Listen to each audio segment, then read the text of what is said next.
ವೃಣೋದ್ಬಲಂ 80 ಕೋಟಿ ಸಂಖ್ಯೆಯ ಕಮಾಂಡೋಗಳು, ಅವು ಚಿಕ್ಕ ಪುಟ್ಟ ಜನ ಬಿಡಿ, ಆ ಸೇನಾ ನಾಯಕರು 80 ಕೋಟಿ ಇದ್ರಂತ. ಇಷ್ಟು ಜನ ಒಂದು ಕಪಿ ಅರೆಸ್ಟ್ ಮಾಡಲಿಕ್ಕೆ ಬಂದಿದ್ದಾರೆ ಅಂದರೆ 10 ತಲೆಯ ರಾವಣನ ತಲೆಯಲ್ಲಿ ಎಷ್ಟು ಬುದ್ಧಿ, ಏನು ಕತೆ, ಆ ಹನುಮನ ಬಲದ ಪರಿಚಯ ಎಷ್ಟಾಗಿರಬೇಕು ಅಂತಾಗ ಇನ್ನೊಂದು ಆಶ್ಚರ್ಯ ಅಂದರೆ ಹನುಮಂತ ದೇವರು ಯುದ್ಧಕ್ಕೆ ಹೋಗಿದ್ದಲ್ಲ, ಯುದ್ಧ ಮಾಡಬೇಕು ಅಂತ ಹೋಗಿದ್ದಲ್ಲ, ಸೀತೆಗೆ ಸುದ್ದಿ ಕೊಡಬೇಕು ಅಂತ ಹೋದವರು. ಯುದ್ಧಕ್ಕೆ ಅಂತ ಹೋಗೋದಾದ್ರೆ ಏನಾದ್ರು ಗದೆ ತೊಗೊಂಡೋಗಿ, ಏನಿಲ್ಲ. ಹನುಮಂತ ದೇವರಿಗೆ ಯುದ್ಧ ಮಾಡಲಿಕ್ಕೆ ಅದೇ ಬೇಡ.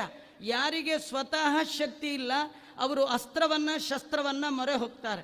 ಯಾರಿಗೆ ನಿಸ್ಸೀಮ ಬಲ ಇದೆ, ಆತ್ಮ ಬಲ ಇದೆ, ಭಗವಂತನ ಬಲ ಇದೆ, ಅವ್ರಿಗೆ ಯಾವುದು ಇನ್ನೊಂದರ ಪಾಡೇ ಬೇಡ. ಇಷ್ಟು ಜನ ಬಂದಾಗ ಹನುಮಂತ ದೇವರು ಏನು ಮಾಡಿದ್ದಾರೆ ಅಂದರೆ ಕೇವಲ ಕರತಲದಿಂದ ಸಂಹಾರ ಮಾಡಿದ್ದಾರೆ. ಚಕಾರ ತನ್ ಸಮಸ್ತಶಾನ್